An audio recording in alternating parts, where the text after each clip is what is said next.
Well, good afternoon, Queen's Club, and welcome to our first lesson of our two-lesson series in Back to Basics. What I thought I would focus on today is something that I like to refer to as the golden rule of bidding.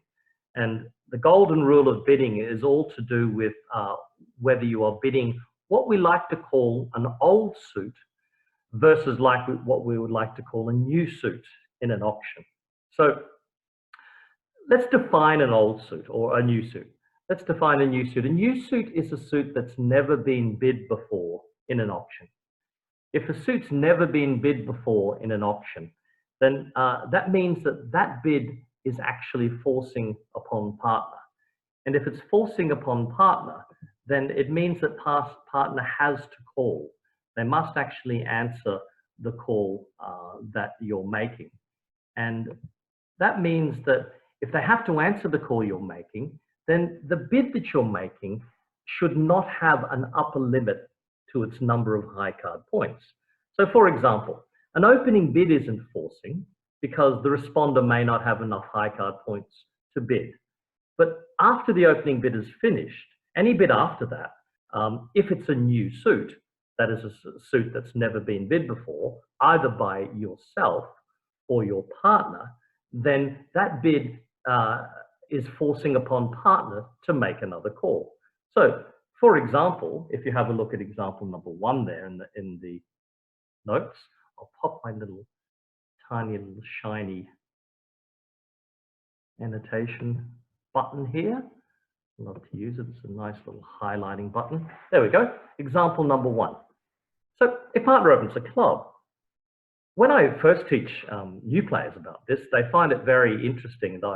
When I've already taught them about game and that they've got 25 points, and they look at a hand like this and they say, well, if partner's opened and I've got this many points, we're definitely going to game. So they often try to bid something like 3 no trump on a hand like this because they say, well, partner's got enough points to add up to game for me. They've got clubs covered. I've got the other suits covered.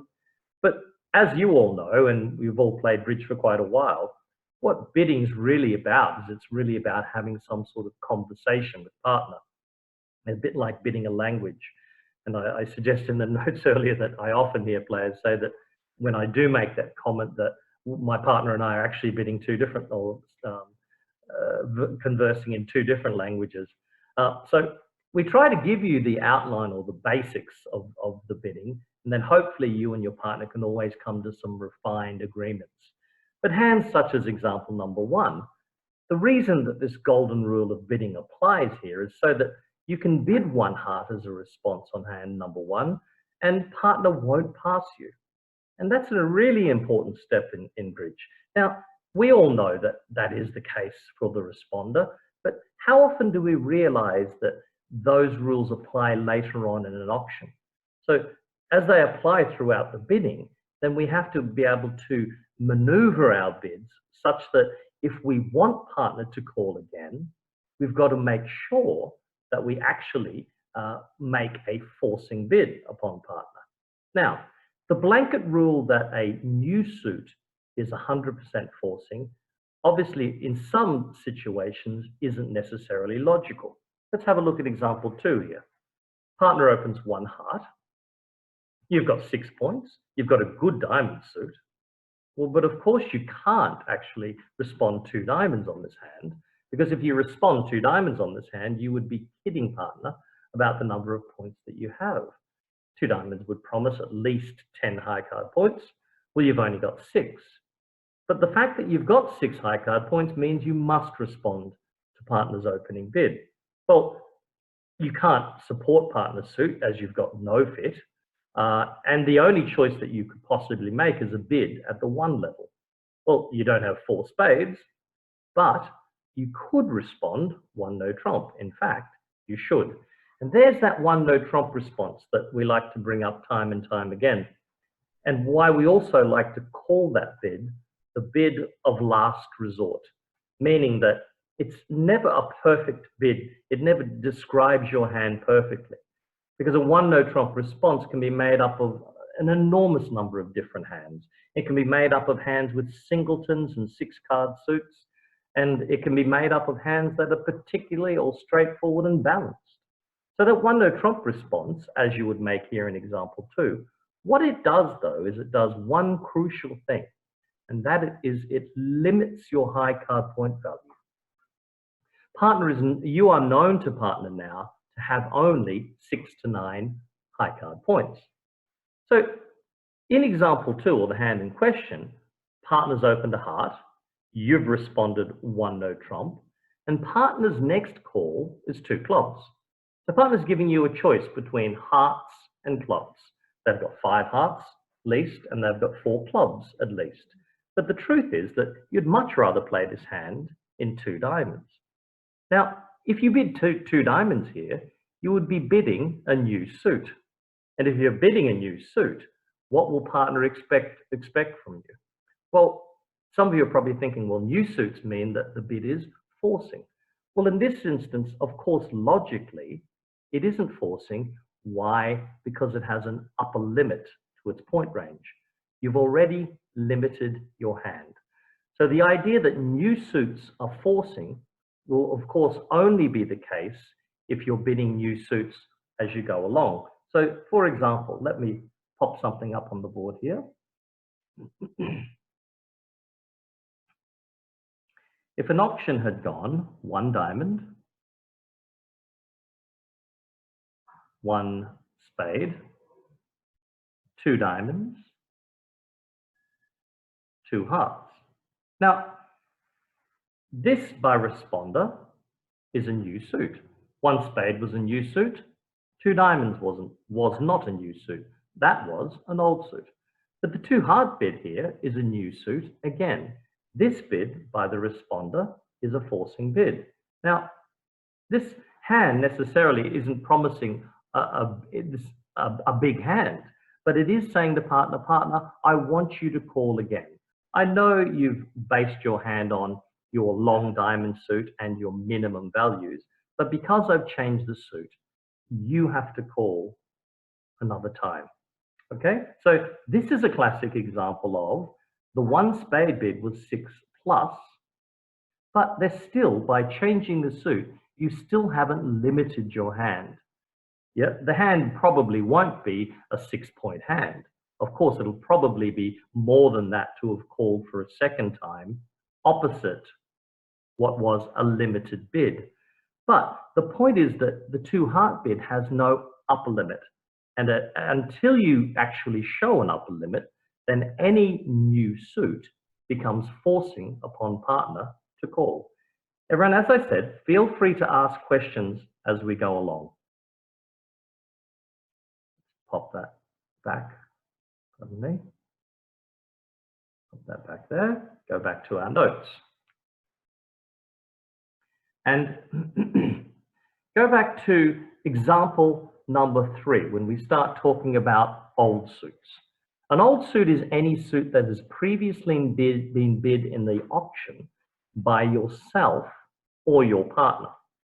Now, that means that if you don't bid an old suit, a new suit, the only choices that you have are old suits and no trumps. Now, old suits and the no trump bids are both considered to be not forcing bids, which means that partner is allowed to pass. Now, if a bid is not forcing, that means that you have an upper limit to the point range on your hand. So, and we know that whenever we make no trump bids, they always seem to have a point range. So for example, let's say you rebid 1 no trump. So 1 club, 1 heart from partner, 1 no trump from the opener. Well, that's a no trump bid, which means it's not a new suit, which makes it fall into the same category as an old suit. And no trump bids, just like old suits, always have a point range. And that point range will always have a maximum. So this would be a classic example of 12 to 14. Let's switch the ownership of the club and the heart suit. And let's see what happens there to the point range. So what we're doing here is that we're having the opener start with 1 heart and the responder bid 2 clubs. if the opener rebids 2 no trump, what would the point range be there? Again, it would have an upper limit. And the reason it would have an upper limit is because it is a no trump bid.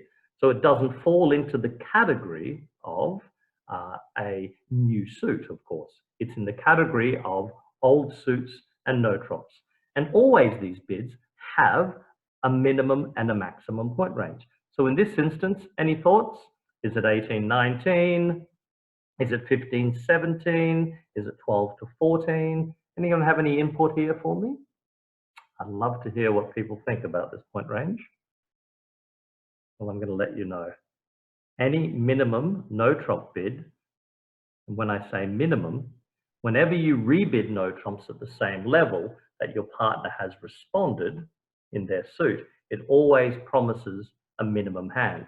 So despite partner bidding a new suit here, your no trump bid instantly limited the values of your hand. So this bid here showed 12-14 points. How would we show more than 12-14 points? Well, the assumption is that if you had 15-17 points, and for those who've had lessons with me before, I'm a big believer with 15-17 points, even with a 5-card major, that you should choose to open 1 no trump if your shape is 5-3-3-2. That is, you don't have another 4-card suit to go with your 5-card major. Now, if you were to bid 3 no trump on this hand, that would be a case of jumping in no trumps. So the jump in no trumps here would promise 18-19 high card points. An analogous option would be, instead of partner responding 2 clubs, if they were to instead respond 1 spade, and the opener was to jump in no trumps, that jump to 2 no trumps again would be 18-19 high card points. Okay, so let's continue on with the area of bidding with old suits. Example number 3, 1 heart from partner and you respond 1 spade. Partner bids 2 clubs. Now, because you have a 6-card spade suit and it's a major suit, you're very keen to repeat that suit and show partner that you've got 6 cards in that suit. So first thought in our mind is we're going to repeat spades. But what I find a lot of the trap that a lot of players fall into here, everyone, is that they fall into the trap of rebidding the suit at too low a level. So in a hand such as this, they often rebid 2 spades. But in example 3, your hand is better than a 2 spade bid. This is a hand that I think you should jump to 3 spades. Everyone, I've just got a bit of light shining in on the screen, so I'm going to stand up and shut the louvers, excuse me.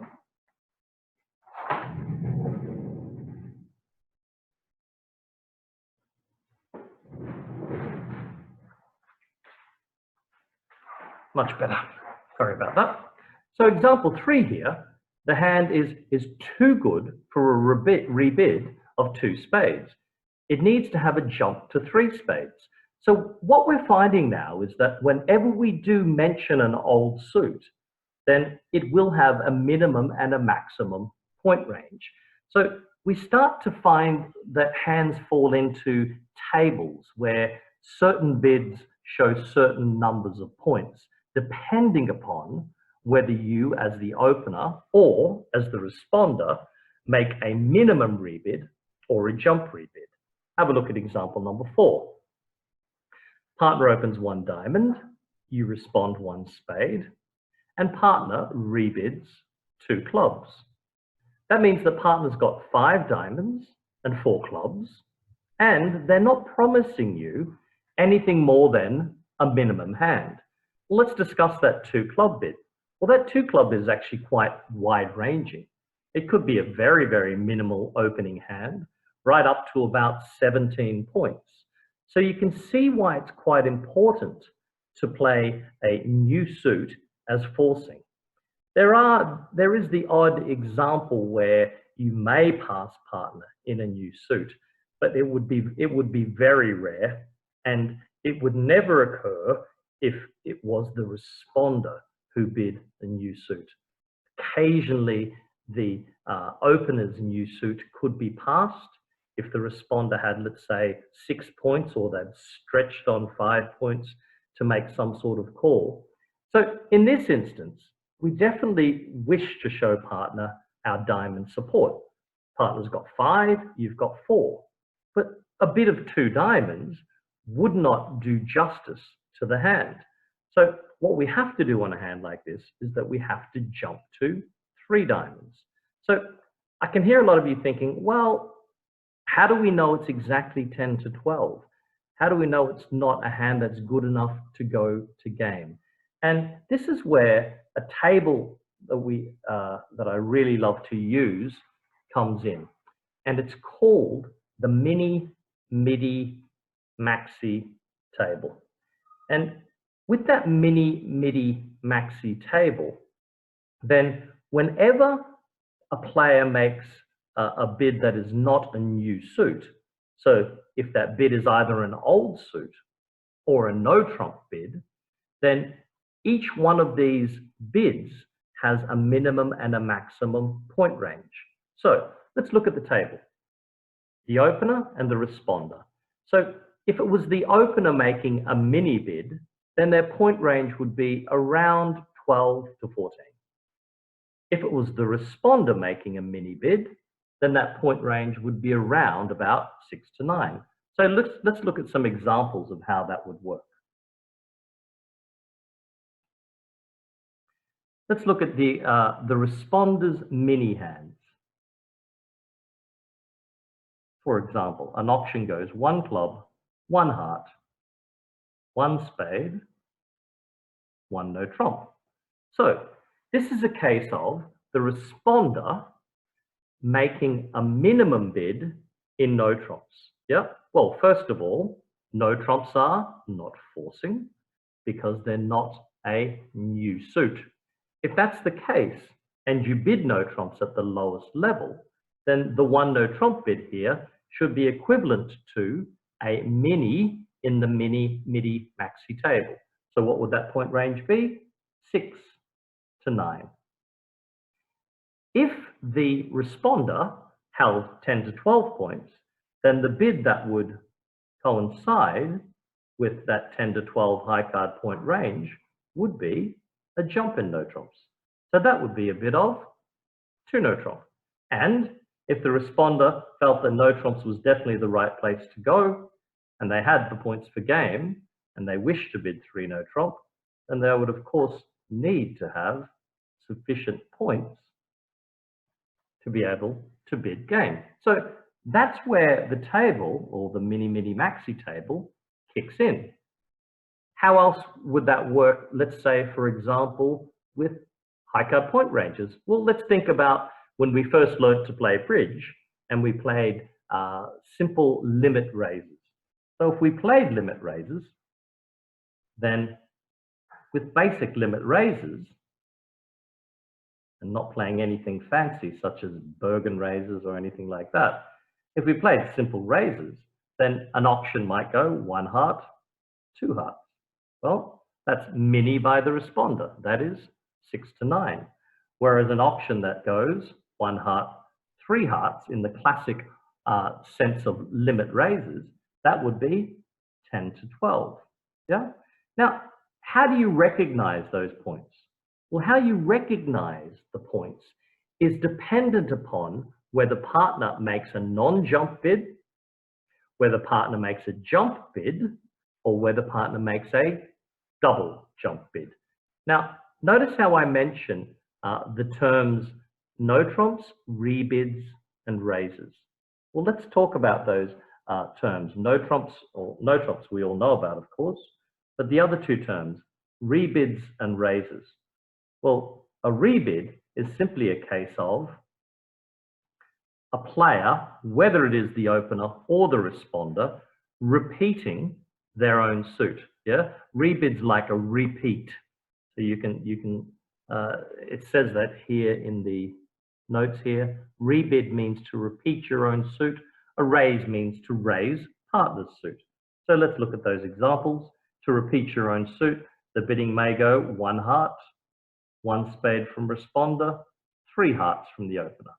That would be a repeat, whereas we could look at a raise, and a raise could go along the lines of 1 heart, sorry, change that to 1 diamond, 1 diamond, 1 heart, 1 spade, 3 diamonds.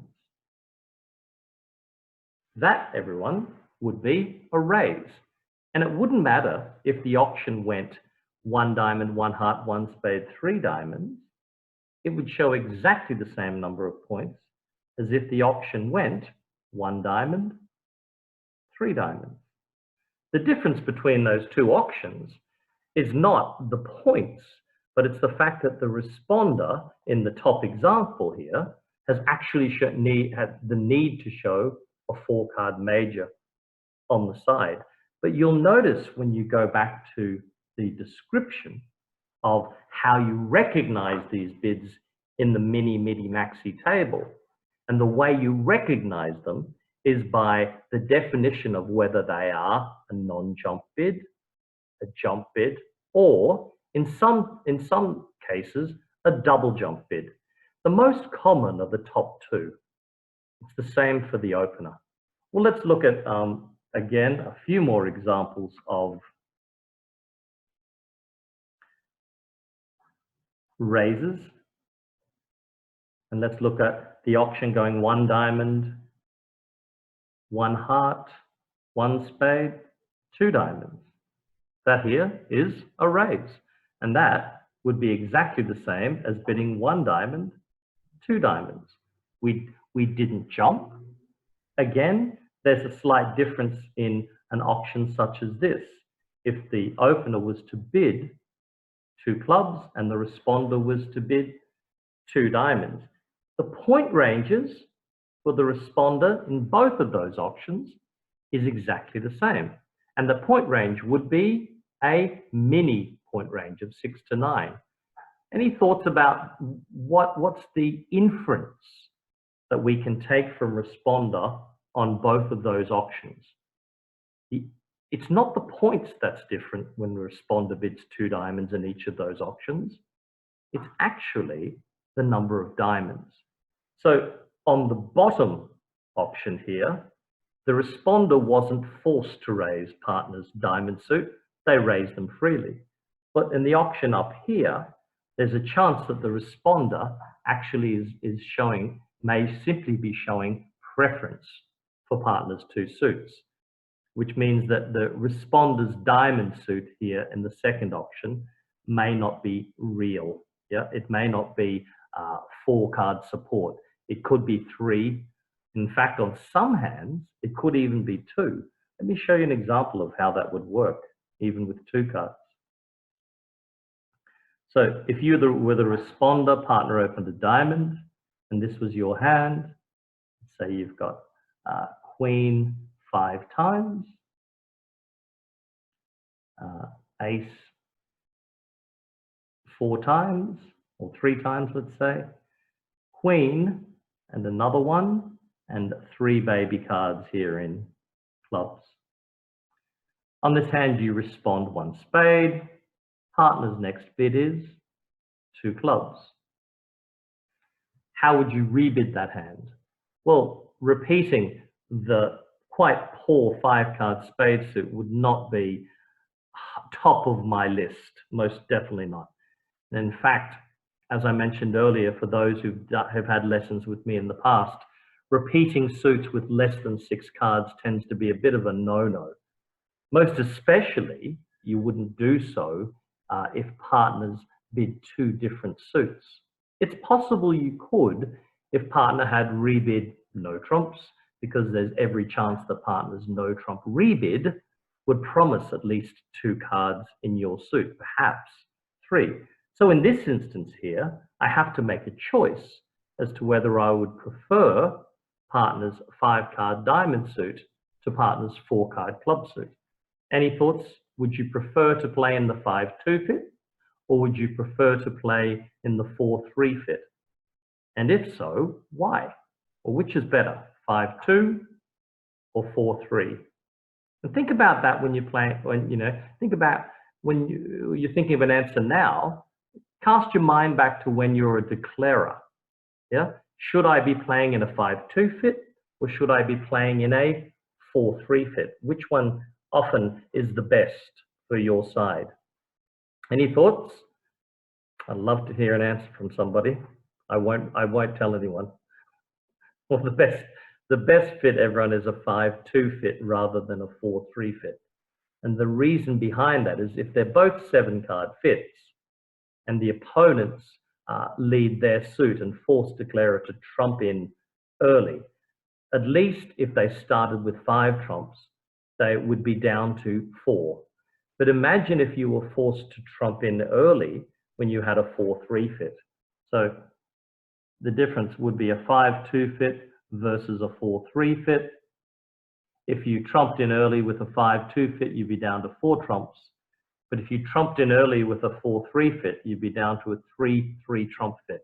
And they're not fun to play, 3-3 trump fits. So on a hand such as this in question, rather than have my partner play the hand in 2 clubs in a 4-3 fit, I would make a false preference bid back to diamonds. And it's called false preference because I've got more cards in the other suit, but I'm actually preferring to go back to the known 5-card suit because I prefer to play a 5-2 fit rather than a 4-3 fit. Okay, let's move along. And what I might do is pop a hand up on the board. So just change our screen here. And we'll come back to some Midi, MAXI example hands in a little bit. So just change the sharing on the screen here. I can use share. And then we can pop some hands up on the board. Okay, so everyone, let's have a look at this hand in question here. It is within the framework of the Midi, MAXI table that I'm thinking of that we're going through. But it's more so for the rebid of 1 no trump here. So the 1 no trump rebid by North promises a minimum number of points because it's a minimum no trump bid. Now, I put this hand in here because I think it's very important for you to understand that what a responder should do after partner makes a minimum 1 no trump rebid. And rather than play fancy systems, and you've probably heard of things called check back and this and that, etc., you don't have to play terribly fancy systems in these situations. So after partner rebids 1 no trump, promising a mini hand, then the responder, any bid at the 2 level, shows a weak hand, yeah, even if it is a new suit. Now, this falls out of the Midi, MAXI table, and I felt I had to put it in there because I know that I'm going to get questions about it as we go along. Once partner rebids 1 no trump, any bid by the responder at the 2 level shows a weak hand, but any jump bid shows a strong hand. So in this instance, the reason that the responder has jumped to 3 spades is because they're quietly confident that the opener holds 2 or 3 cards in spades. And by repeating their suit, they're saying to their partner, I know because you've bid no trumps that you must have 2 or 3 spades. So I'm offering you a spade fit if you happen to hold 3. Imagine if the south hand had an extra spade, a 6-card suit, and enough points for game, they would simply just go straight to 4 spades. Why? Because they'd be confident that when their partner rebid 1 no trump, that they would have either 2 or 3 cards in spades. And if they had 2, even 2 opposite the 6-card suit, that would be a trump fit. And that would mean that they would be able to then jump to 4 spades. So we utilize the jump opposite the 1 no trump rebid as saying to partner, partner, I've got 5 cards here. I know you've got 2 or 3. Raise me if you've got 3 and go back to no trumps if you've got 2. Well, that's what the North Hand has done here.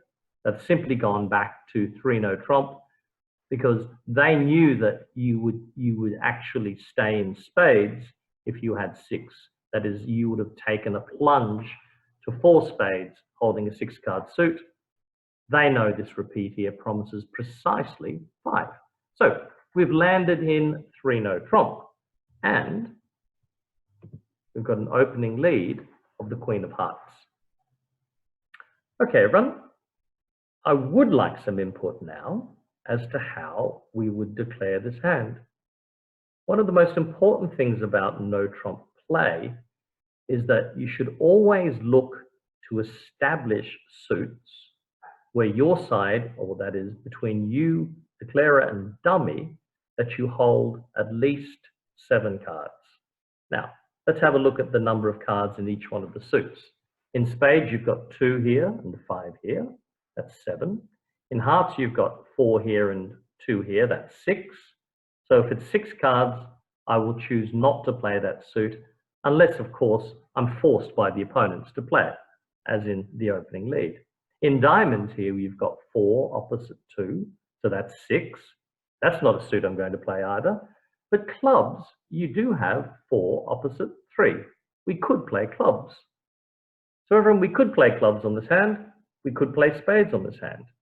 Now, even if the honors were exactly the same, that is, if the spade honors were the same as the club honors, that is, you had all of the intermediate honors, but no ace, you would choose to play the 5-2 fit rather than the 4-3 fit, because the 5-2 fit will give extra tricks.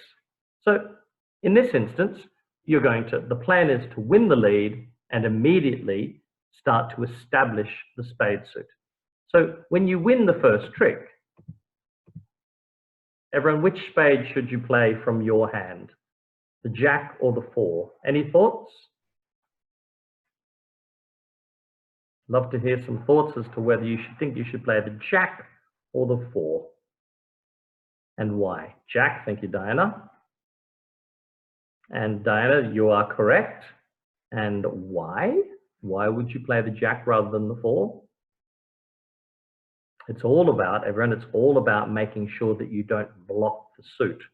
So if you picture the play, because the king, the queen, the jack, and the 10 are what we like to refer to as equal cards or equal honors. Equal in the sense that it doesn't matter whether you play the king or you play the 10, each one of those cards is high enough to force out the opponent's ace. Let's say that you decide to play the 4 across to the king on this trick, and the opponents let that trick win. What do you do next? Well, of course, you'd continue the suit. You'd play the 6 across to the jack. And let's say the opponents decide to let that win. Now you've got no more spades left in the north hand, and you would have to find yourself crossing back to the south hand in a different suit to continue playing the spade suit. So what have you done there? You would have wasted an entry for no reason. And that's why we always like to say, play the equal honor on the shortest side first. So which is the equal honor? Well, which is the shortest side? It's the north hand that's the shortest side. We've got jack and 4, opposite king, queen, 10, 7, and 6. The jack is as equal as the king, the queen, or the 10. So at trick 2, you start off by playing the jack. And it doesn't matter if the opponents win the ace or not. Well, they do in this instance. And now you've got a clear pathway when you win the lead to play the 4 back across to the king, queen, and 10. Everyone, make sure also in no trumps especially that you watch the drop in the opponent's cards. You make sure that you check to see if they've followed to enough rounds for you to be able to enjoy the smaller cards in the suit. So in this instance, West has won the ace of spades, and they're going to continue on with the heart play.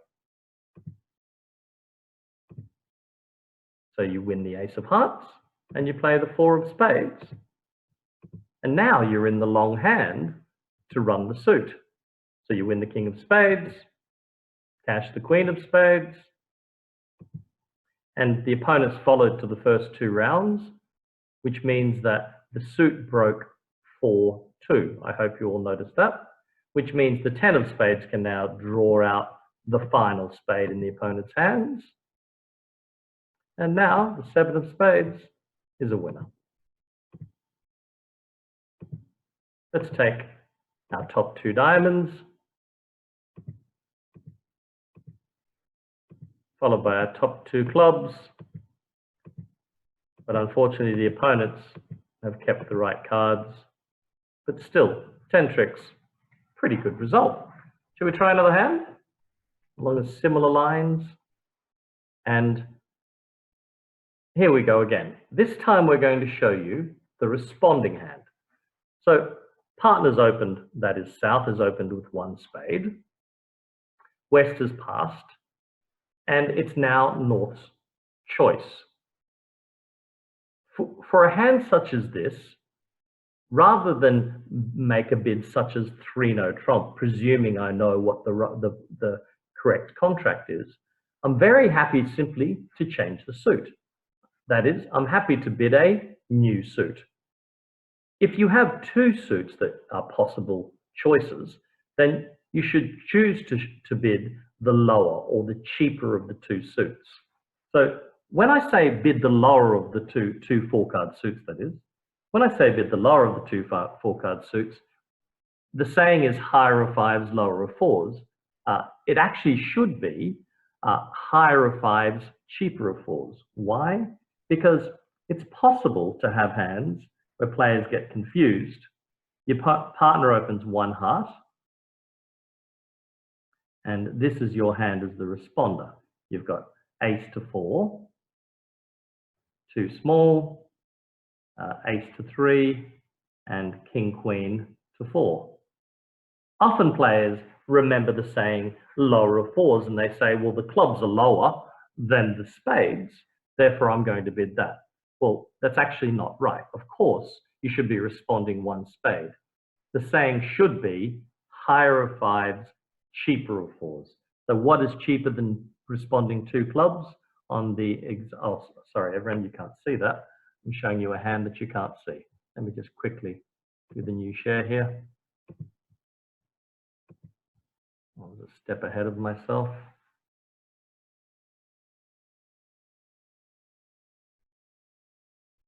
There we go. So that's the hand in question. Partner opens a heart, and what I was discussing was when you pick up, let's say, 4 spades and 4 clubs. Well, clubs are the lower ranking suit, and the saying says you bid the lower of fours, the higher of fives.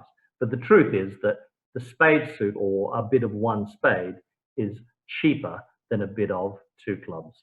So that's a hand that you would respond to one spade on rather than 2 clubs. Okay, so back to our hand in question. Let me just rub this out.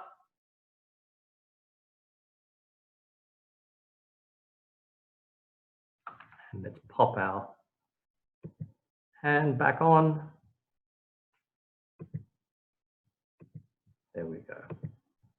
Okay, so here we go.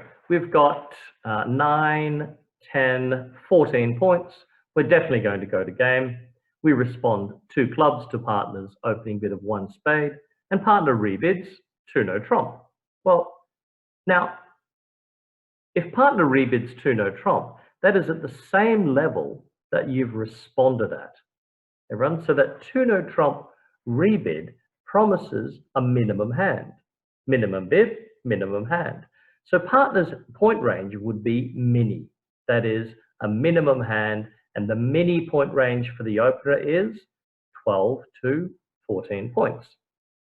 If they've got 12 to 14, you've simply got a game-going hand. partner's hand is showing probably a 5-3-3-2 shape. Why a 5-3-3-2? Because that's one of the three balanced shapes. Partner's already shown 5 cards in spades, denied 6. If they had 6, they would repeat them. So it's pretty easy to land this hand in 3-note trompe. Now, South is our declarer, and West has led the Jack of Hearts.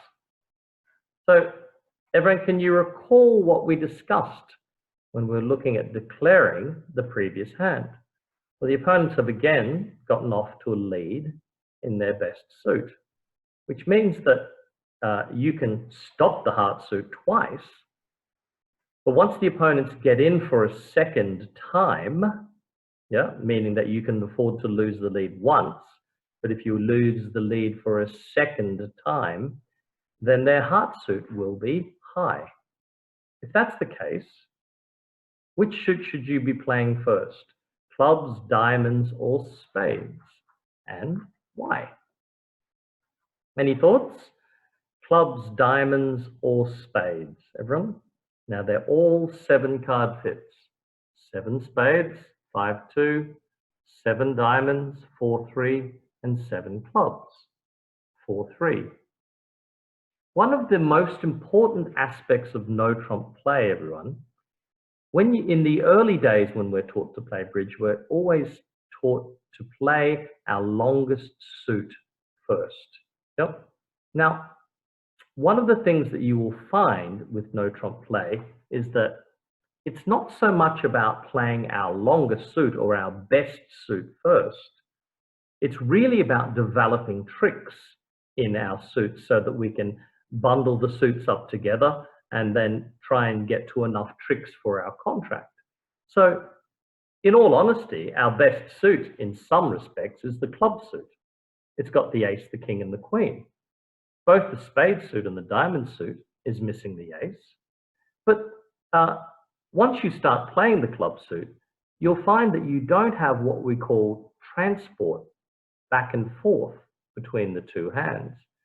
So I find that as we progress as declarers, as we get better and better as declarers, one of the things that we should really consider in our no trump play is that it's not the suit that's already established that you play first. You can use that suit, that is in this instance the club suit, in order to go back and forth from declarer to dummy. So my plan on this hand is to not touch the clubs first at all. I can always go back and enjoy those clubs tricks. But the most important thing to do on this hand is to establish the spades and or the diamonds. But which one? Should you establish the 5-2 spade fit? Remember again that you're missing the ace, but you've got all of the other honors. That is king, queen, jack, 10. Same here in diamonds. You're missing the ace, but you've got the king, queen, jack, and 10. Well, are these suits equal? Or is one suit better than the other? Please let me know, everyone. Should I be attacking the diamonds or should I be attacking the spades? Which will gain me extra tricks? Is it the 5-2 fit or is it the 4-3 fit? Well, if you win the heart lead and play a diamond, then once we knock out the ace, how many diamonds winners will we have? We'll have 3. How many winners in hearts? Well, we've got those 2. That tally is up to 5. You've got the ace, the king, and the queen of clubs. So that takes us up to 8. But by the time the opponents win the lead for a second time, their hearts will all be winners. So it's important that we make sure that we don't play the suit that will give us less tricks. And that suit that would give us less tricks is diamonds. It's the 5-2 spade fit that will establish 4 spade winners to go with our ace, king of hearts. That's 6. We may get something in diamonds eventually, but I doubt it. And the ace, king, queen of clubs, which is a tally of 9. So as Robin just suggested, you should be playing the spades. So that's our plan. On this hand, because now we've got the entries back and forth with our club suit, And we're going to use those as a transport. We're going to win our first heart with the ace in hand. It actually really didn't matter which hand we won it with in. And we're going to play the spades. So if you've got equal honors, which we've got, king, queen, jack, 10, 9, which card should you play in the spades first and why? Should you play the king? Should you play the 9? Should you play the jack, the queen, the 10? Which one, everyone? In the spade suit, we should play the one that is on the shorter side first. So the equal honor on the short side, and that would be the queen of spades. So play a low spade. So queen, you see the opponents have ducked this. Now we can play a low one back to our hand, and then they win the ace. Let me go back a trick, everyone, and just look at the defense here. And have a look at this from the West perspective. When the 2 of spades is led, you notice how West played low, even though West could have won the ace. The reason it was important for West to play low is because aces are taking mid-air, meaning if you played the ace here and it took the 2 and the 4, is really not doing justice to what the ace is there to do. There's been very few more important sayings in bridge than aces were meant to take kings. It's not quite like that. Aces actually are meant to take honor cards.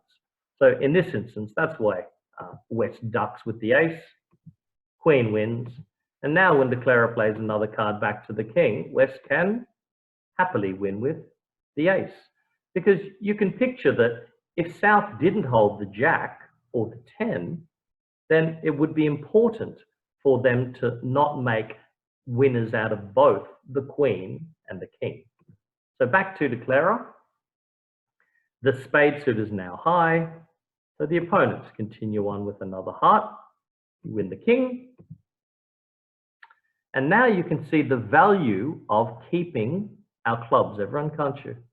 And the reason we didn't play them early on is because now we can cross back to our high club cards as our entry or our transport to our hand. We play our spade winners. Discarding a heart, which is pretty useless. We'll play some more spades, discarding the 7 of diamonds. Notice how I'm keeping the long club. And the reason I'm keeping North's long club is because on the 9 of spades here, I'm going to throw away the jack of diamonds. Why am I keeping the long club? Well, the reason I'm keeping the long club is because we started with 7 of them. So on a lovely day, that suit might fall 3 in one hand and 3 in the other. If I was to throw the club away, then I wouldn't give myself a chance of that trick. And if I was simply to keep the jack of diamonds, all that would happen is when I played a diamond, the opponents would win the ace and take all of those long heart tricks. So on this particular hand, I'm deliberately keeping the low club just in case the suit falls 3 and 3. So now when I try the ace of clubs, both opponents follow. And I'm hoping now, West has discarded. Oh well, it was worth a try. And now we know that the East can beat the 7 of clubs with the jack. So we play the king of diamonds, they take the ace, and they simply take their winning hearts and winning clubs. But it's an important hand. We took 9 tricks on the hand. And if you have a closer look at the entire hand, so let me just see if I can do that. Picture of the cards. Let's rewind. Let's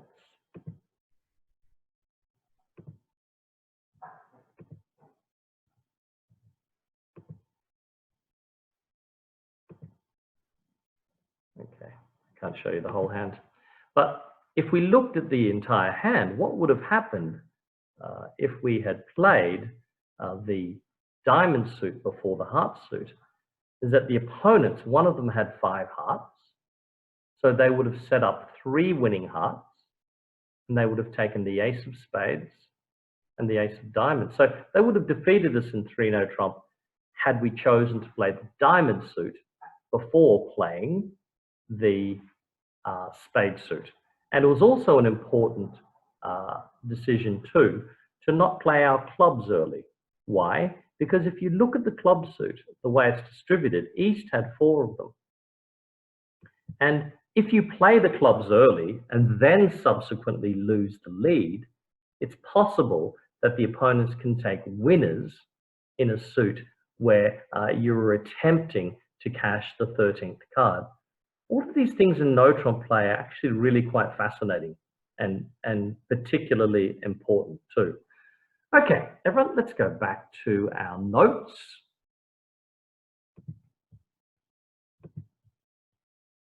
And I want to go through some examples and look closely at this idea of mini, Midi, MAXI. Have a look at example number 5 here, everyone.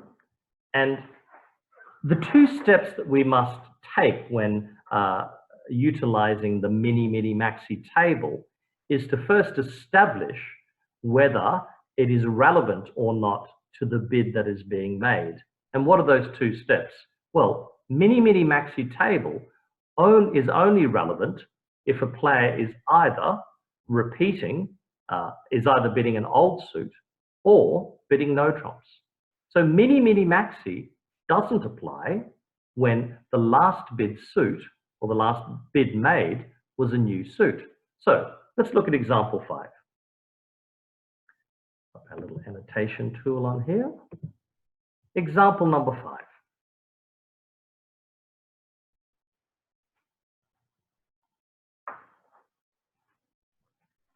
If West opens 1 heart with this hand and he has a 1 spade response, they would rebid 1 no trump. So this is similar to what we were just discussing in the 2 hands. If partner had responded 2 clubs, they would rebid 2 no trump.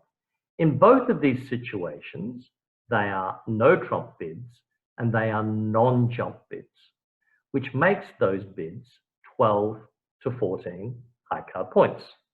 Let's have a look at example 6 and see how that changes. Well, in example 6 here, how many high card points do you have? 5 in spades, 4 in hearts, 5 in diamonds, and 5 in clubs. So that's a total of 19. So this hand is too good to open 1 no trump. We would simply start with 1 of a suit, which is the longer diamond suit here. And if partner responded either 1 heart or 1 spade, our intention would be to rebid no trumps to show our balanced shape. But we would have to actually jump in no trumps. Now, in this Midi, Midi, MAXI table, we mentioned jump bids that are either rebids or repeats of your own suit or raises. A jump in no trump always coincides for the opener as a MAXI, and that hand would be actually 18 to 19 points specifically. Why 18 to 19? Because it's more than 1 no trump, but it's less than a 2 no trump opening. And that's how you would show it. I can write that up on the board for you. So the auction, if the auction did go 1 diamond, partner bid 1 heart, the jumped 2 no trump would be 18 to 19 points. And that would be coincide with a MAXI bid for the opener. If the response here was not 1 heart, it was actually 2 clubs, then in order to be able to show the MAXI hand, and that is the 18 to 19 points, the opener would need to jump to 3 no trump. And a lot of people struggle with this option here. A lot of newish players who forget the basics of their bridge. They often think that whenever the opener bids 2 no trump at their second call, they're promising 18 or 19 points. Well, don't fall into that trap. It's all about at what level did the responder call. If the responder had bid at the 1 level, then a jump to 2 no trump, yes, would show 18 or 19. But when the responder has bid at the 2 level, that is, they've switched or shifted suits at the 2 level, then you need to jump to 3 no trump to show your point range. Why? Because a bid of 2 no trump here would coincide with a minimum hand, 12 to 14 points. Okay, let's move on. Let's have a look at some more of these Midi Maxis. Have a couple more, and then we might have a little bit of a break, because I know that people are probably itching to ask questions about the Midi Maxi table. Let's look at examples, the next couple of examples. Example 7 here. In this instance, everyone, you are the responder.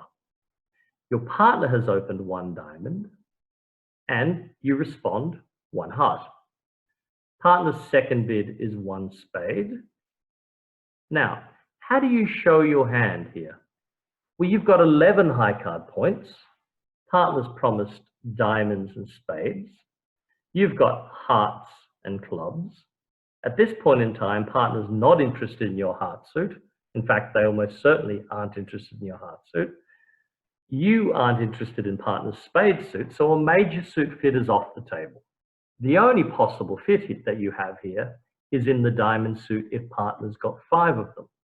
But the truth is that you don't really want to be aiming for 5 diamonds on this hand. The only real interest of game that you have is possibly 3 no trump. Well, how many points do you have here?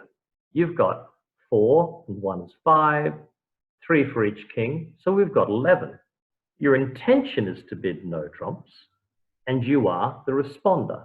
So how do you show this hand? Well, the way you show this hand is that you are in the Midi range as responder. Your intention is to bid no trumps. So how do you show the Midi range in no trumps for the responder? You jump in no trumps. That is, you jump 1 level. If, for example, you had some extra points, that is, instead of having 11 points, as you do here on this hand, let's say you had an extra king of hearts, you would have sufficient points for game. So instead of making a single jump bid in no trumps, you would make a double jump bid to 3 no trump. So what is your correct bid on this hand? Well, your correct bid, the option should go, having a look at example number 7 here, the bidding should go 1 diamond from partner, 1 heart from you, 1 spade from partner, 2 no trump. That is no longer a new suit. If it is not a new suit, then it must coincide, the bid will coincide with the Midi Maxi table. Well, how does it work? Well, we're bidding no trumps, and you made a jump rebid in no trumps, which means that you coincide with the 10 to 12 high card point range. Okay, let's move on, a couple more. Then we'll have a bit of a break for a few minutes and get some questions. Let's look at example number 8, everyone. Example number 8 here. Opener. Now this is opener's hand. You've got a total of 15 high card points. You have opened 1 heart, and your partner has responded, sorry, you've opened 1 club, and your partner has responded 1 heart. Well, you've got a heart fit, so that means that the bid that you would be making would be a raise. So whenever you make a raise, then the bid must coincide with the Midi Maxi table. Well, how many points do you have? You've got 6 plus 3 is 9, plus 5 here in hearts. So that's up to 6 here in hearts, that's up to 15. And some extras for your singleton and spades here.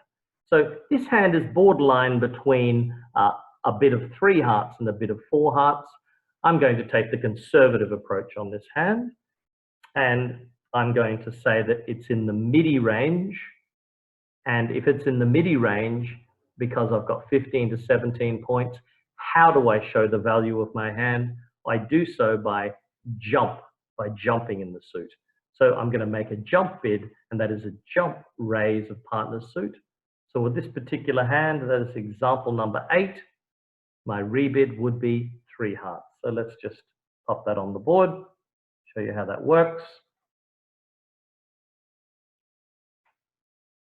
If an auction had gone, our auction did go 1 club, 1 heart, and we're going to bid 3 hearts.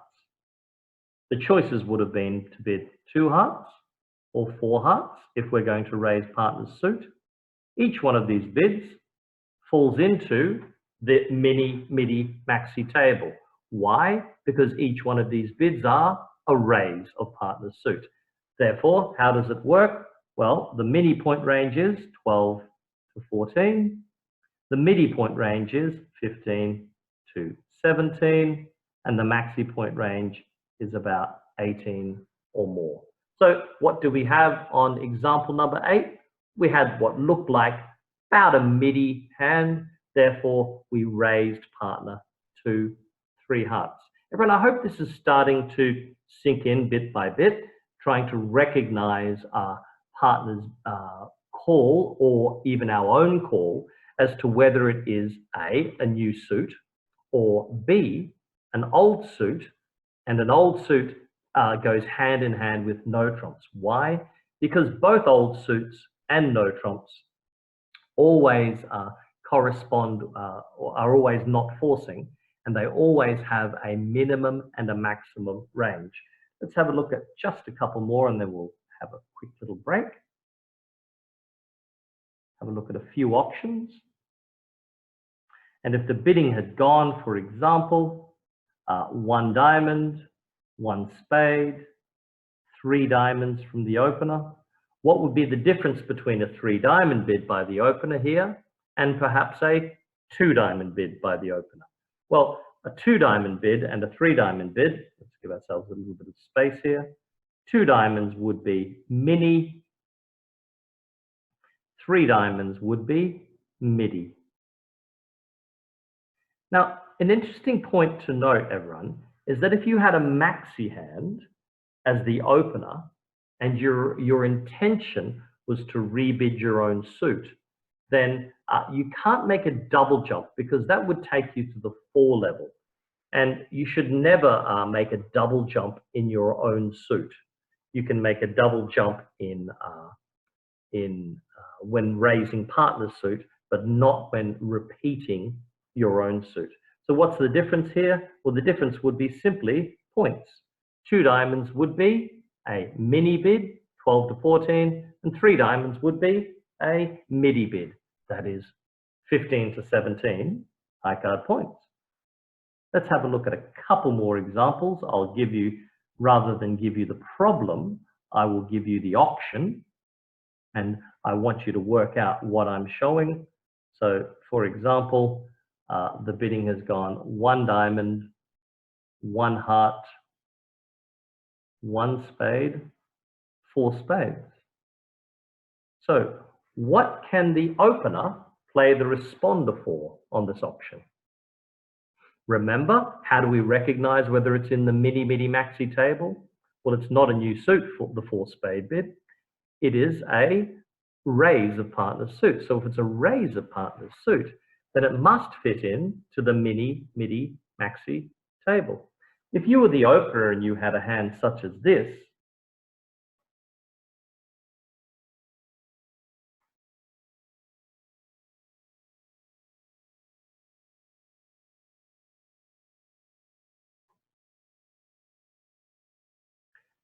particularly good hand, let's say that's your hand. Do you have license to bid more? Or is partner's bid simply a shutout bid? It's a very interesting area of the game. I've often heard it as a bridge teacher that players say, well, I couldn't bid again because my partner made a shutout bid.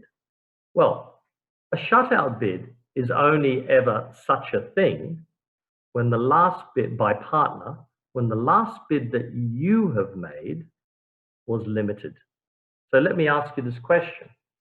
Is the one spade bid you made limited?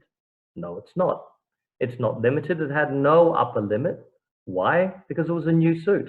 So when partner bids 4 spades here, they're saying that they've got a raise of your hand, and the raise that they made was actually equivalent to a double jump. They could have bid 2 spades here or 3 spades. If they bid 3 spades here, then they would be showing about 10 to 12. Because they jumped to 4 spades, then they're saying that they had sufficient points for game. They might have been limited here, that it might be 13 up to about 15 points. But if that's the case, then you've got this wonderful hand opposite. Even though this is a jump to game, some people may think it's a shutout. Pardon me. It actually shouldn't preclude you from bidding on this hand. So with this particular hand here, I would be looking for slam. So I would choose then to bid 4 no trump and ask my partner how many aces they have. Well, I've got 1 ace. As long as my partner had 2 aces, and let's say they did show me 2 aces. Let's say they bid 5 hearts to show 2 aces, then I would happily, on this hand, bid 6 spades. And this is good because with the mini maxi table, you can trust partners' point range. Yep. And that's essentially how it works. Is it a new suit, or is it an old suit, or is it in fact no trumps? Okay, everyone. So what I'll do now is I'm going to open up the microphones for a second, for a couple of minutes, give people a chance to stretch their legs and maybe grab a cup of tea, and also give some people a chance to have a chat, say hi, or even ask me some questions about the notes so far. So let me just do that. Let me unmute everybody, and then everyone, if you'd like to chat, then just press down on the... In order to ask me a question, you need to press down on your space bar on your computer, or simply unmute yourself in order to ask a question. If you've already done that, if you have unmuted yourself and asked a question, just pop the mute button back on. But everyone, even if it's not to ask any specific questions, if you simply like to say hi, please feel free to open up the microphones now, and we'll restart in about 3 minutes' time. Hi, Matt. Hi. Is there any way you can increase the volume? Oh, my volume? Yes. Okay, that probably is an issue on your computer rather than mine. It might be. I'm actually on an iPhone, and that might be the problem. So how about you just increase your volume on the side of the iPhone? I've done that, but I can only just hear you. You can bear? Oh, really? Well, I've never been told that in my life. No. So no, don't worry. Thanks, thanks, Matt. Probably your iPhone. Is anyone else having trouble with the volume? No. No, it all seems okay. Okay. Thanks, Matt. All seems pretty good. Good. So it's probably your iPhone, I'm guessing. Let me just rub this out. And I don't think there's any way that I can increase the volume here. I'm actually using. No, don't worry. I think it's. But what will happen? I think it's specific to me. But what will happen is that at the end of this, there'll be a recording of the lesson. Great, because So, I tell you what my problem is. I didn't receive the email, so I didn't get the notes. I'm trying to hear you and see what you're doing at the same time. It's not easy. So well, the recording. Make sure that you watch the video before Thursday, because I'll refer back to some of these things on Thursday. Okay. And then print out the notes. I will also hopefully I can send with a link. I'll send another link for the video, and Gwen will pass that on to everyone today. The video of what of our lesson this afternoon, Plus, I'll make sure that the notes are linked again to that video. Thank you very much, Matt. Simply It'll make a big rewatch difference. this lesson as many times as you wish. Oh, that's fabulous. Thanks very much, My Matt. pleasure. Thank you. Anyone else have any questions about Midi, Maxi, or new suits and old suits and all of that jazz? So far, so good. Everyone, let me know if you're not quite ready, and we can move on with last few examples, and I've got some nice little hands to show you at the end too. All good. All good? Yep. Okay, so let's start again. Restart. Here we are. Let's have a look at now, everyone, at example 9. So we're talking about, this is one of these hands where it's responders maxi. So partner opens a club on this hand, and you as a responder bid the lower of your 4-card suits, and you respond 1 heart. Partner bids 1 spade. So it's akin to the last hand that I showed you. Now, you intend to raise partner's suit. So if your intention is to raise partner's suit, then you will fall into the mini maxi table. Why? Because you're not bidding a new suit. You're bidding an old suit. And an old suit is defined by a suit that was already bid in the auction before. So on example number 9, you respond 1 heart to partner's 1 club. Partner bids 1 spade. And again, you would have choices when raising the suit here. You would have choices to raise to 2 spades, 3 spades, and 4 spades. And just make sure that the choice you make coincides with the right bid. That is, don't go bidding 2 spades or even 3 spades on this hand, because you're simply too good. So what is the hand worth? Well, it's good enough for game. Therefore, you should bid 4 spades. And that says partner, I've got enough points for game over here. I've got 13 or more, and probably it will be a limited. It'll be 13 up to about 15 points. Yep. Okay, great. So let's have a look now at the last example here. The last example we've got here, example number 10, and that is openers Midi. So on this particular hand, you've got 17 points. Again, a mistake that I find people often fall into, and that is that when you open a hand like this, a diamond, and partner responds a heart, a lot of people say, well, I've got a 6-card suit, I'll just rebid my suit. But unfortunately, they don't bid high enough. So they don't jump to 3 diamonds on this hand. What would I do? This is an interesting question. What would you do if the hand was a little bit better than that? So let's give it another 2 points. I'm curious to know what bid you would make. And this is where you have to start to become a little bit, how do I say, a little bit, not adventurous, but I think the correct word is you have to do things a little bit more artistic. If you open on, let's say, a hand such as this, Ace Queen 2, Ace 4, King Queen Jack 9, 6 2, and King 6. So there's your hand. You open this hand with a diamond, and partner responds 1 heart. I think you have to get a little bit creative with this hand, everyone. Now, some people may think, well, I've got 19 points. I can simply jump to 3 diamonds on this hand, showing my 6-card suit and showing extra points.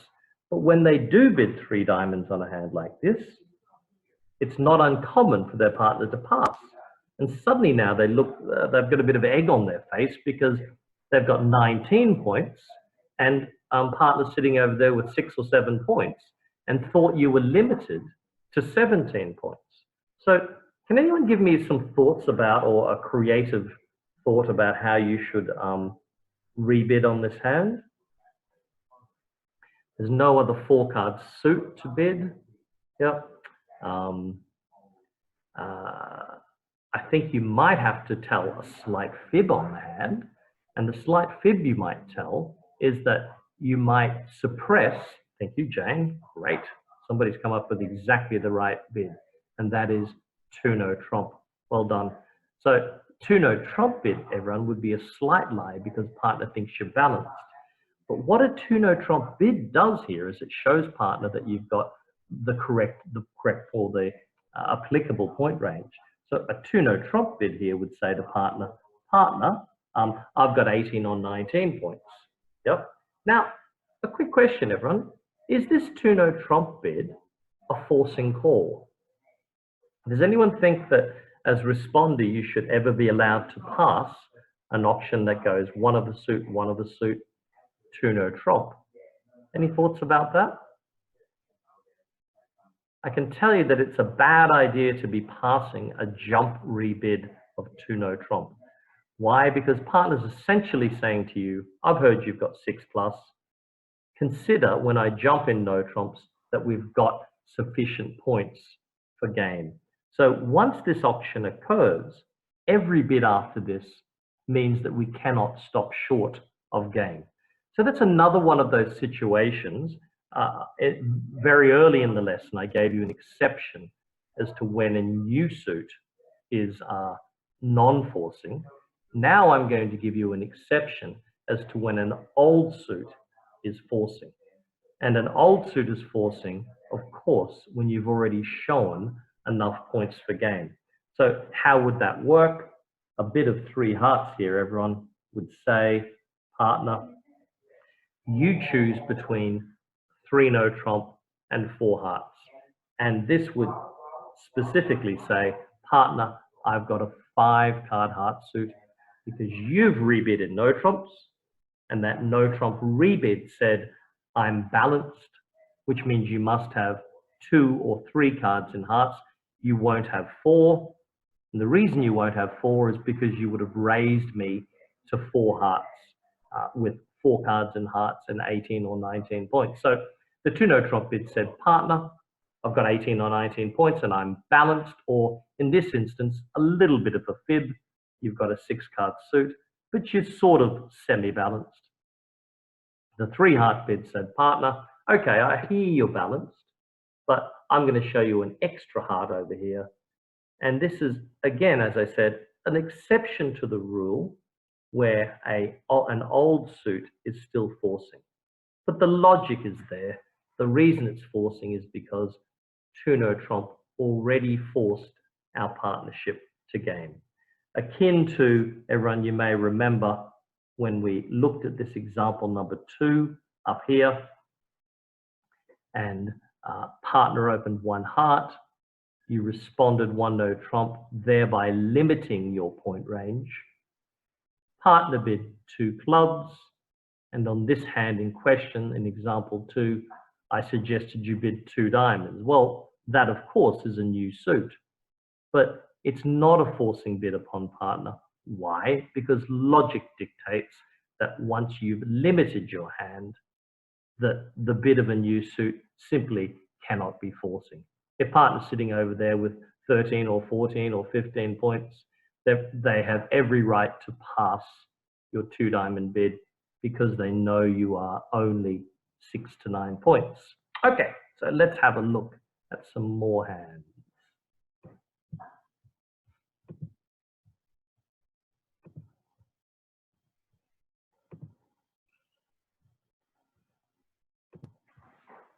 Okay. So you open this hand with 1 club, you've got 13 high card points, and partner responds 1 heart. Now that you've got a heart fit, everyone, you can add your high card points, and you can add in your singleton diamond here. So what have we got in high cards? We've got 13, you've got 3 shortage points. So that gives us a total of 16 total points, and 16 in the Midi MAXI table for the opener falls right in the middle of the 15 to 17 or the Midi range. Now, everyone, I gave you this table at 12 to 14, 15 to 17, and 18 or more, because I was trying to, and some people may squeeze it out by 1 point. Some people may say 12 to 15, 16 to 18. I like to keep it like this because it's easy to remember point ranges that you've seen before, such as a 1-note trump opening bid is 15 to 17. Therefore, I find it easier, therefore, to put it into our Midi MAXI table at 15 to 17 for a Midi bid for the opener, 12 to 14 for a Mini, and 18 or more for a MAXI. So here we've got 13 high card points plus 3 for our shortage points, gives us 16 total points, which pops us in the Midi range. And that's why I think it's worthy of a jump to 3 hearts. How do you show Midi by the opener? You jump. So we're jump raising partner suit, and then it goes back to partner. Wow, this is an interesting hand. How would you rate this hand, everyone? Would you raise partner's Midi bid of 3 hearts, showing about 15 to 17, let's say an average of 16? Would you raise it to game to 4 hearts or not? Well, you've got 6 high card points. You've got 3 for your shortage in spades. So that takes us up to 9 total points. So opposite 15 to 17, it's sort of borderline. But do you know what tips me in favor of bidding 4 hearts here? And this is something that you should all approach as you go along and become better at bridge, is that you should always approach 9-card trump fits in a far brighter spotlight than 8-card trump fits. When partner raises to 3 hearts, they're promising you 4 trumps. Well, you've got 5, that's our total of 9 trumps, which means that this hand is worthy of a jump of going to game, most definitely, even if you don't have 25 high card points. And let's see how that works, everyone. Let's play this hand in 4 hearts with North as our declarer. So East leads a 3 of spades. What would be your plan, everyone? With 9 trumps, it's interesting because with 9 trumps, we often have this embarrassment of riches. And what I mean by that is that with the excess trump, often we're able to draw out the trumps in 2 rounds, and we've still got a lot of trumps left in order to cross trump on this hand. Well, this hand looks like a beautiful cross trumping hand, doesn't it? We've got a singleton diamond here opposite 4 small diamonds, and we've got a singleton spade opposite the ace. So this hand could be an easy cross trump. Plus we've got this club suit here where we are missing the king. But if the king is sitting in the east hand, it's what we call easily finessable against the east player. So our plan obviously at trick 1 is to win the ace of spades.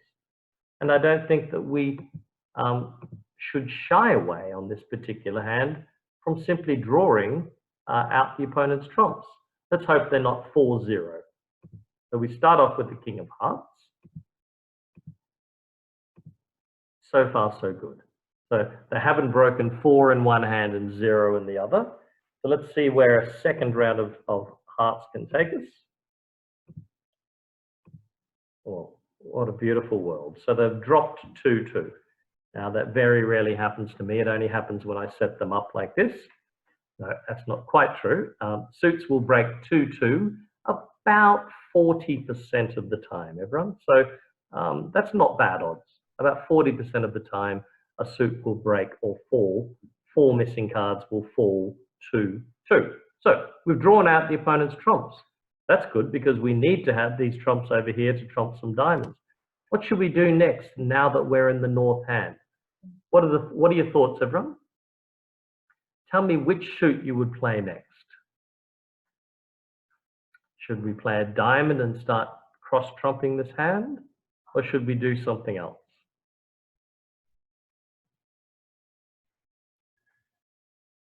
I think that the club suit looks very attractive.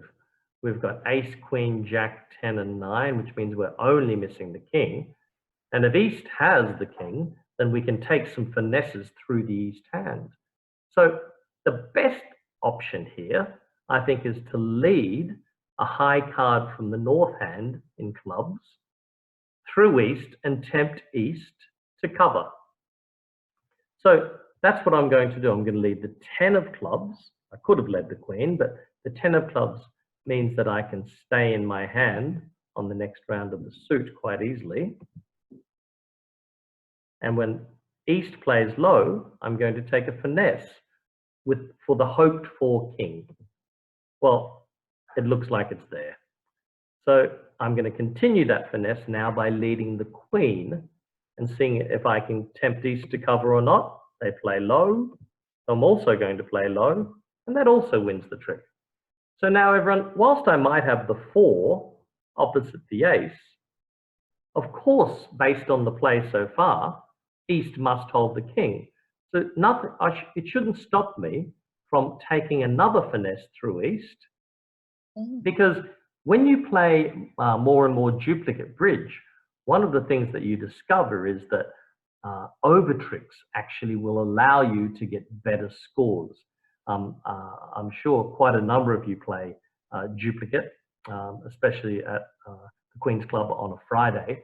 And it's those extra tricks that make the big difference in a game of match point duplicate bridge. So that's what I'm going to do here, everyone. I'm going to finesse the jack of clubs, and that will give me, and no surprise, it wins. Once I take the ace of clubs, I can now discard one of my losing diamonds. All I need to do now, everyone, is give up a diamond trick, or trump a spade in hand, and then simply give up a diamond trick. And what we're left with is 2 trumps in dummy with 2 losing spades, 2 trumps in declarer's hand with 2 losing diamonds, and all we do from here is we simply cross trump. And everyone, do you know how many tricks that was? 12 tricks.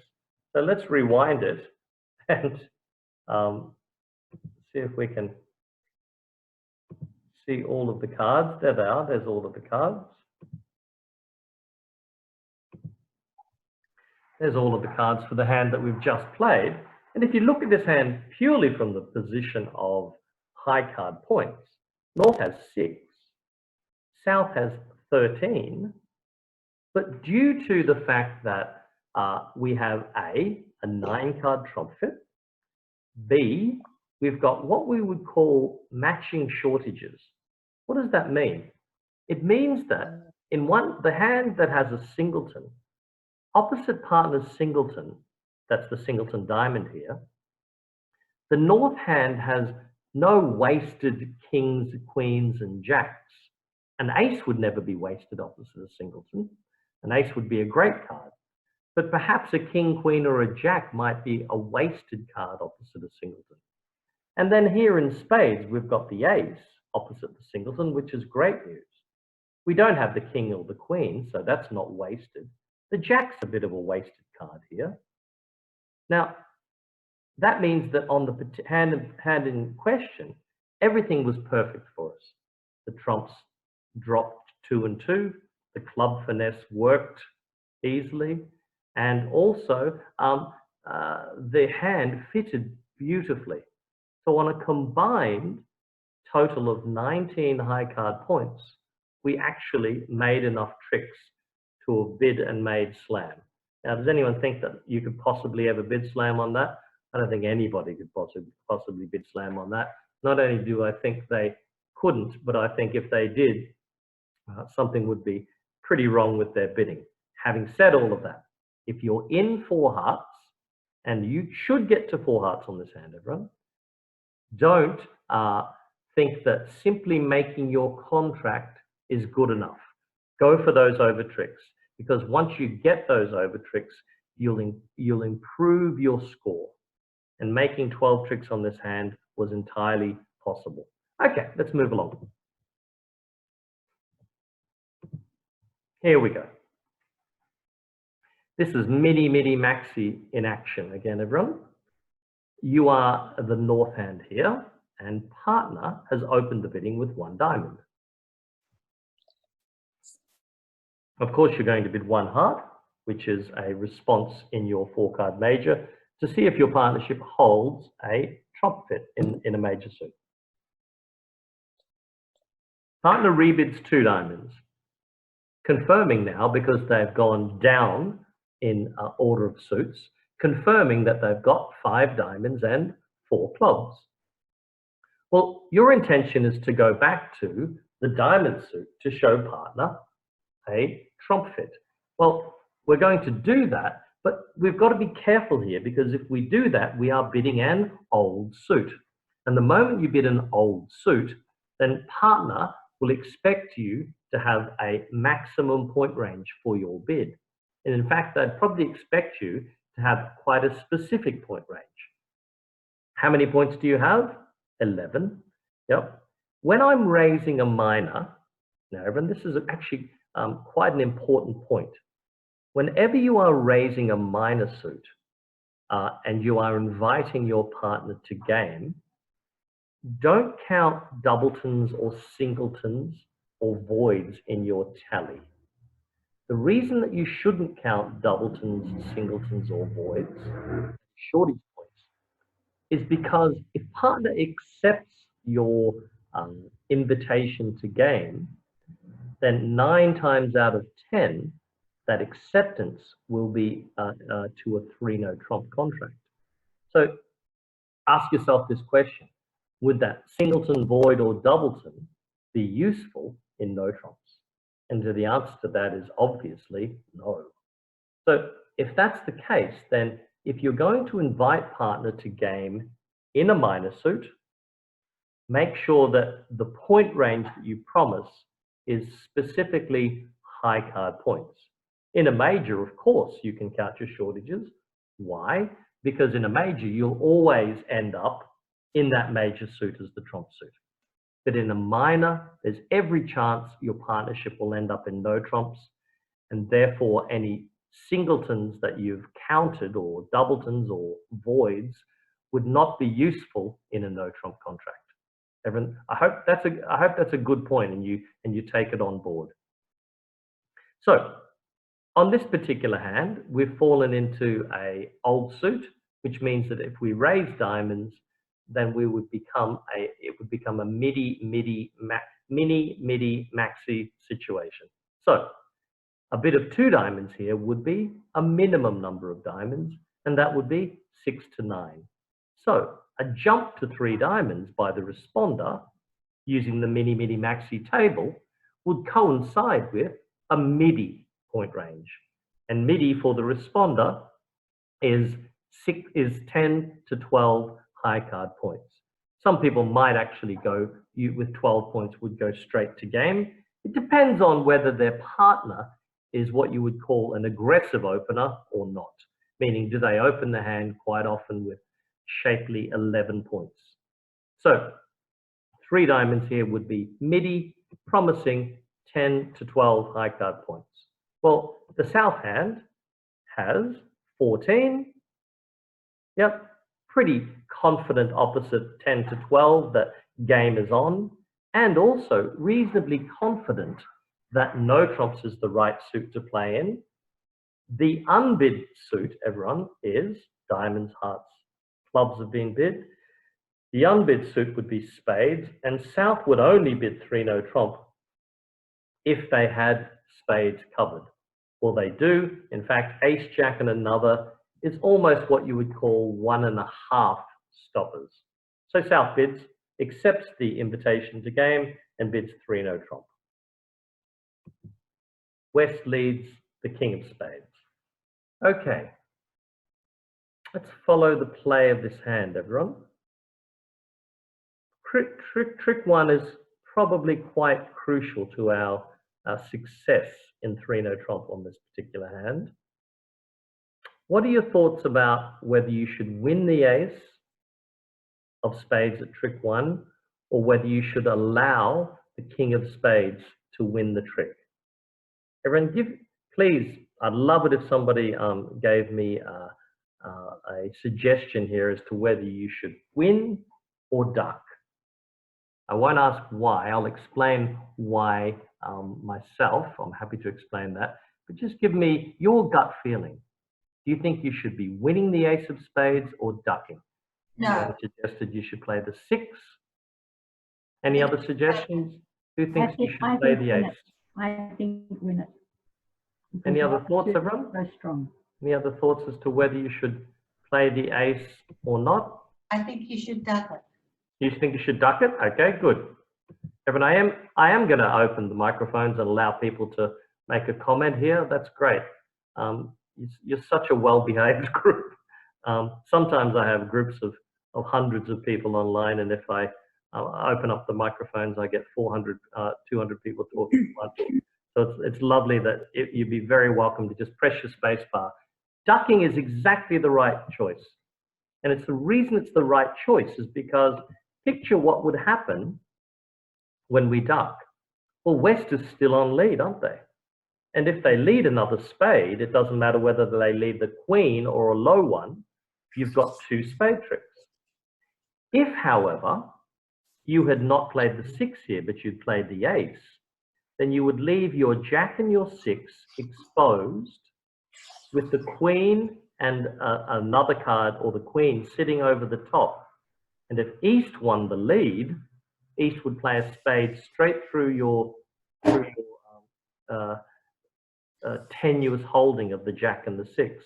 So, in this occasion, we ducked, and West probably didn't watch their partner's signal or did watch their partner's signal, and then they just continued a spade, hoping for the best. Well, this was easy now. Now you won the jack of spades. Well, of course, the suit you're going to play next is not clubs, it's not hearts. Yep, you've got your club tricks, they're already high. But we need to knock out the ace of diamonds. So that's what we do. We play a diamond to the jack.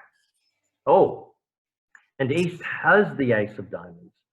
So you can see the benefit now of not winning the ace of spades the first time, because if you had, East would simply have played a spade and you would have been left with the jack and the 6, and that spade would have gone straight through you and you would have, one assumes, failed in your contract. So now, when they play the spade, you've got an extra stopper. We discard a heart, and we run lots of lovely diamond tricks.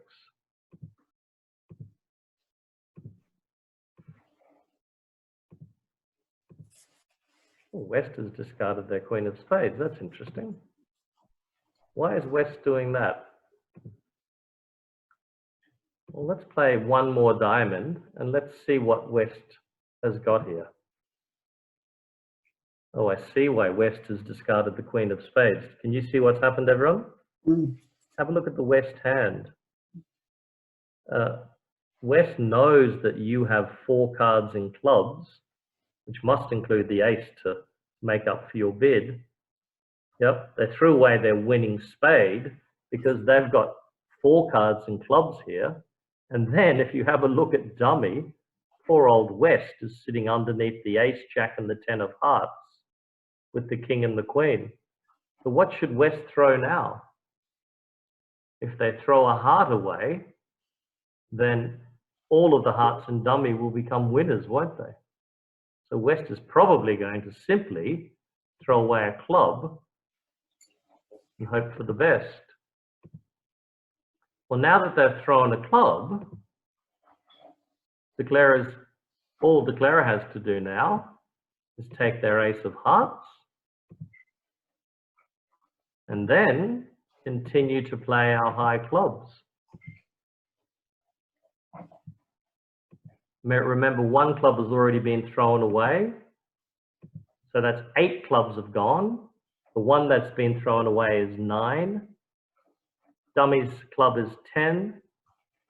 Ace of clubs is 11, and the 9 of clubs is 12. So by playing 1 more club across to your ace, the jack will drop. And believe it or not, that 9 of clubs is a winner. And that gives us lovely 11 tricks. So let's rewind back to this hand and let's just show you the auction.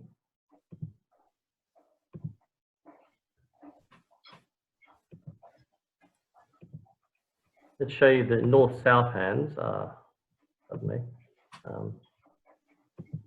Let's check on the bidding, everyone. One diamond from south, one heart from north. So new suit from north that was. Two clubs from south, that's a new suit as well.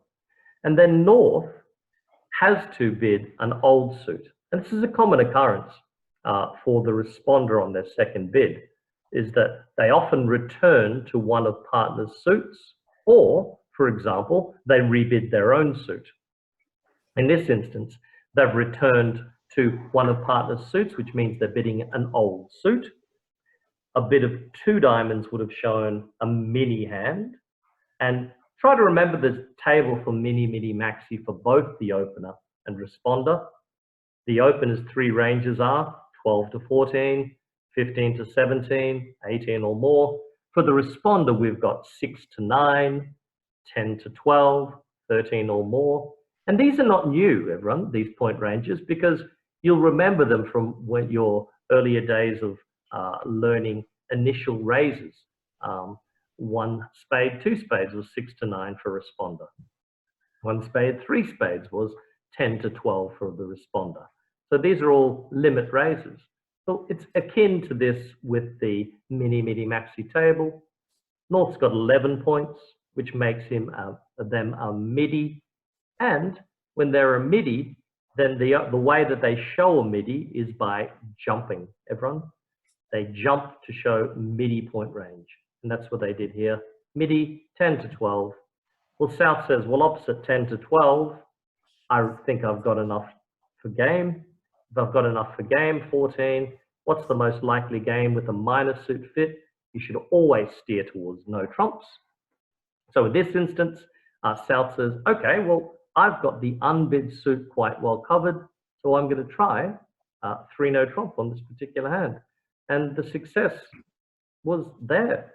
And the important part of the card play was to make sure that you kept control of the spade suit by doing what at trick 1? By ducking.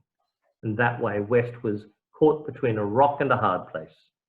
If they switched suits, then they would have steered clear of your most precarious suit, which is spades. But if they continued the suit, they were going to give you 2 tricks. And that's what they did. They continued the suit and gave you a cheap trick with a jack of spades. Okay, one more hand.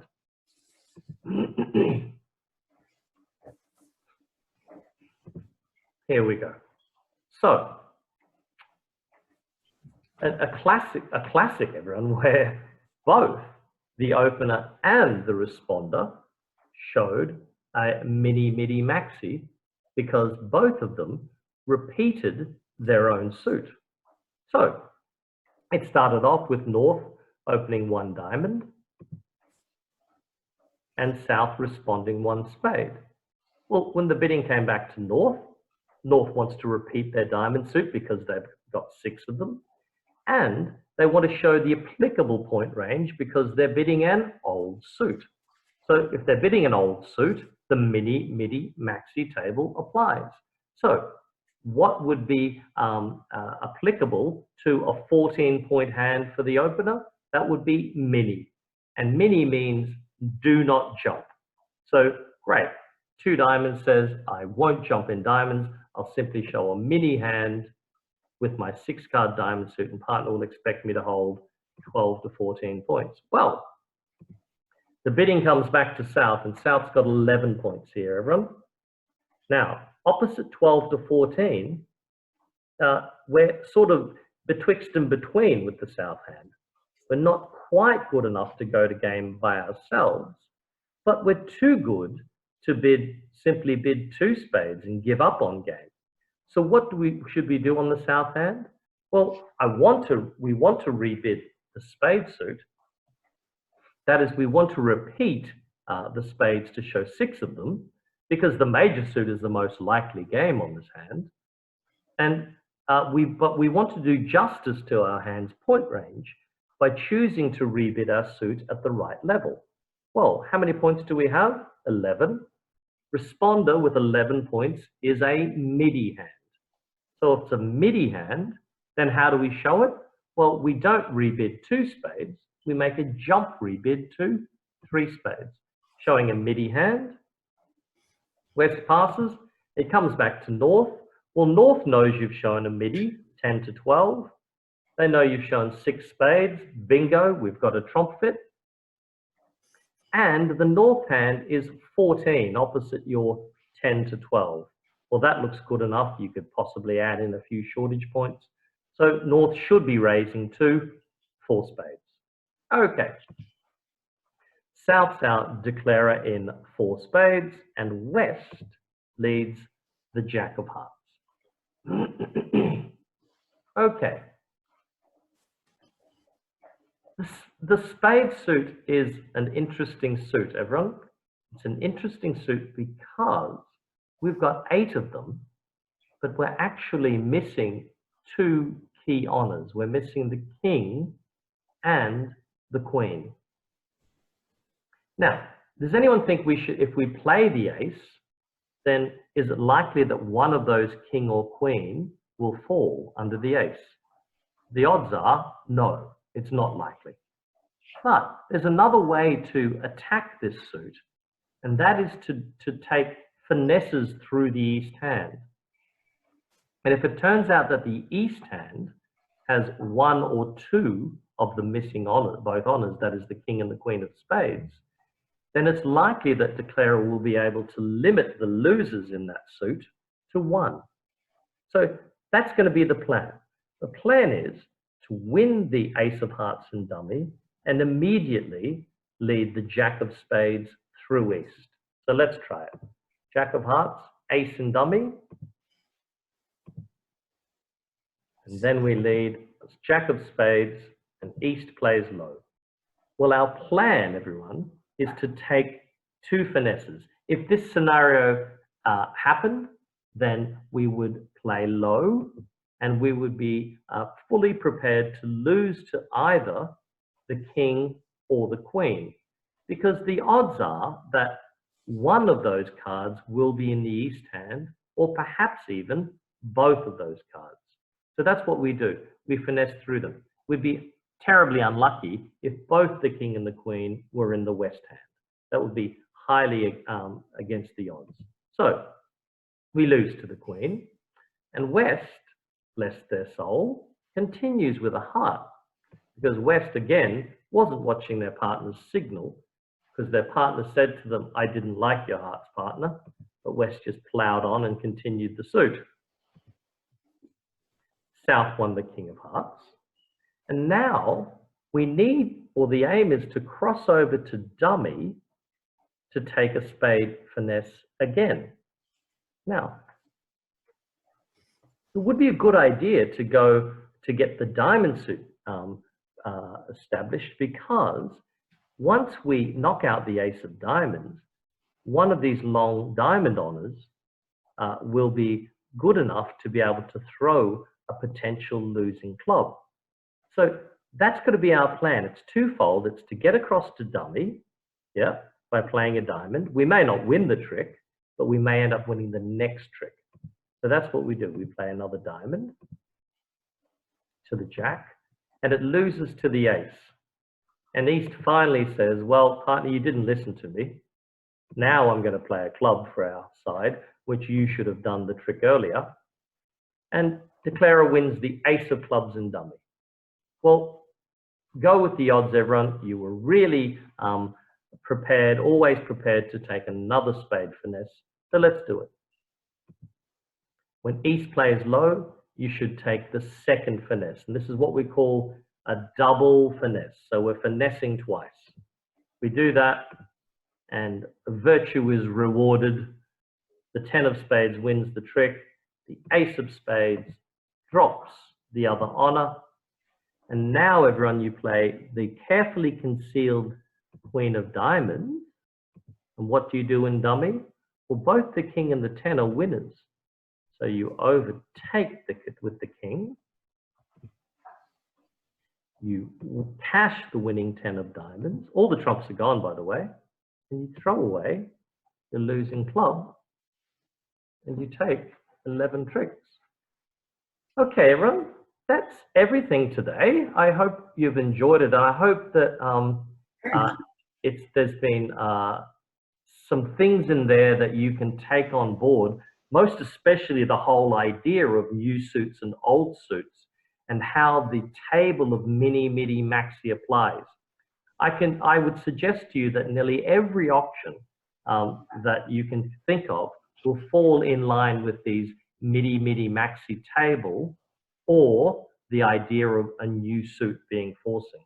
And the next step for this whole idea is something that is referred to as fourth suit forcing. You can let me know if you would like me to touch on the idea of fourth suit forcing on Thursday. I would love to hear back from people, get some feedback on that.